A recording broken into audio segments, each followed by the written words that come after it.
Welcome students to the online classes. Chapter 14 Garbage Management.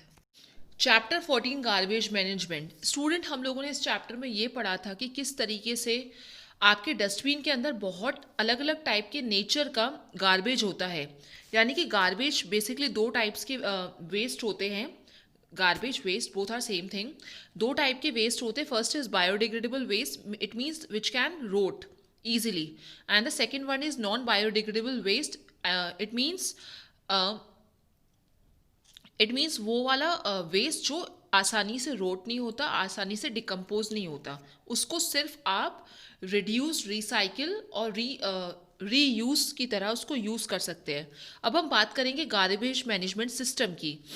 Student, her colony में, हर school में, हर office में उनका एक खुद का एक ओन गार्बेज मैनेजमेंट सिस्टम होता है। It is very important to follow such steps for garbage management. यानी कि गार्बेज मैनेजमेंट में ये कुछ इंपॉर्टेंट स्टेप्स है जो हम सबको फॉलो करने चाहिए। First is giving strict instructions to all the people, residents of the colony, students, not to throw garbage in the open. सबसे इंपॉर्टेंट बात ये होती है कि सबको स्ट्रिक्टली इंस्ट्रक्शन दे दो, सारे के सारे लोगों को, कि आपको अपना कूड़ा या आपको किसी भी तरीके का कूड़ा बाहर खुले में नहीं छोड़ना है। यानी कि आपको उनको बिन्स के अंदर डालना होगा।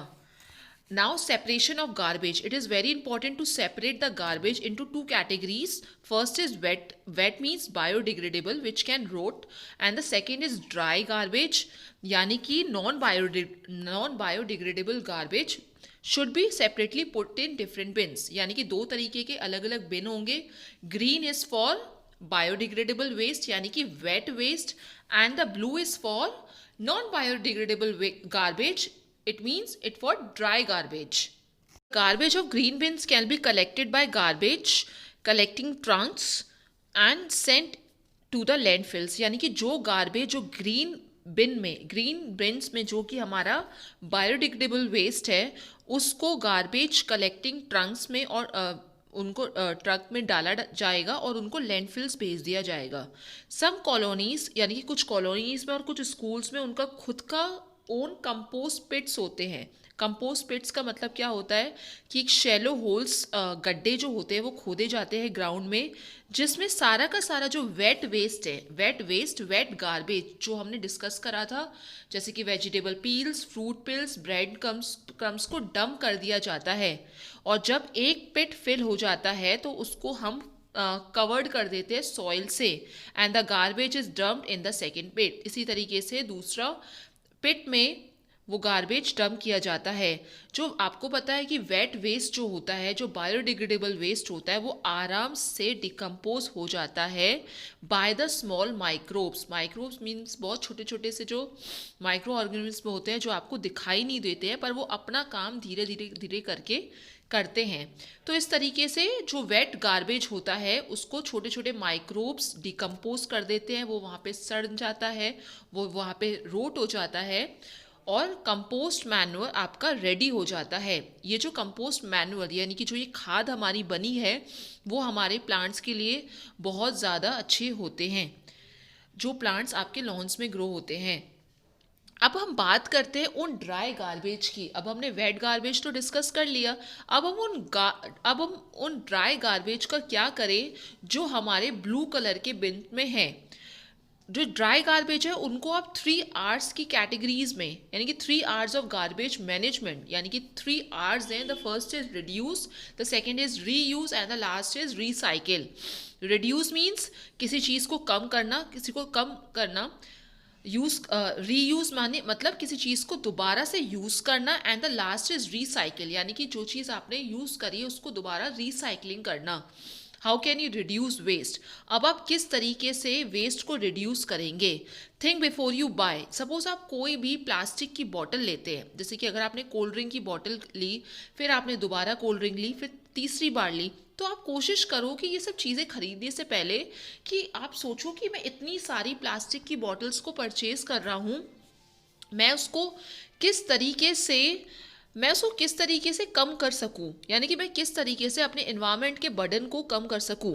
If you sure that you need it only then you can buy. अगर आप श्योर हो कि मैं कांच की बॉटल कि मैं नहीं ले सकता, मुझे प्लास्टिक की बॉटल में ही कोल्ड ड्रिंक लेनी है, तो आप श्योर होके उसके बाद ही बाय करो.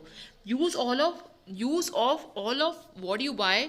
डू नॉट वेस्ट एनीथिंग, यानी कि आप सिर्फ अपनी ज़रूरत वाली चीज़ें खरीदो. आप कुछ फालतू चीज़ें आप कोशिश करो कि आप ना खरीदो. Avoid buying things that use excessive packaging, यानी कि ऐसी चीज़ें आप कम लेने की कोशिश करें जिसमें पैकिंग ज़्यादा हो.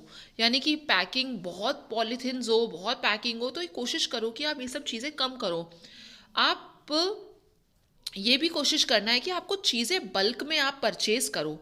अगर आप चीज़ें बल्क में परचेज करोगे तो पॉलीथिन्स कम लगेगी. सपोज आप आटा लेने गए हो, आपने अभी 1 kg लिया, फिर अगले दिन एक और kg ये करा, मतलब आपने 1 by 1 स्टेप करा, तो ये चीज़ गलत है. तो आप कोशिश ये करो कि आप इकट्ठी चीज़ लोगे तो उसके अंदर पैकिंग भी कम होंगी. Buy things that are durable, यानी कि वो सब चीज़ें खरीदो जो चीज़ ड्यूरेबल हो, यानी कि जो चीज़ सालों साल चले. ठीक है, ऐसा नहीं कि वो हाल की हाल टूट जाए. Do not have to buy new things again and again. तो कोशिश करो कि आप रोज़ चीज़ें नई की नई नहीं खरीदो, आप ड्यूरेबिलिटी वाली चीज़ें खरीदो. हाउ कैन यू री यूज़ थिंग्स. अब आप किस तरीके से चीज़ों को री यूज़ करेंगे, यानी कि दोबारा से यूज़ करेंगे. वैन थिंग्स ब्रेक, अगर चीज़ें टूट जाती है तो ट्राई करो कि वो चीज़ें फिक्स कर सको आप. उनको आप तभी चीज़ों को थ्रो करो जब आपको लगे कि हाँ अब ये चीज़ मुझसे रिपेयर नहीं हो पाएगी.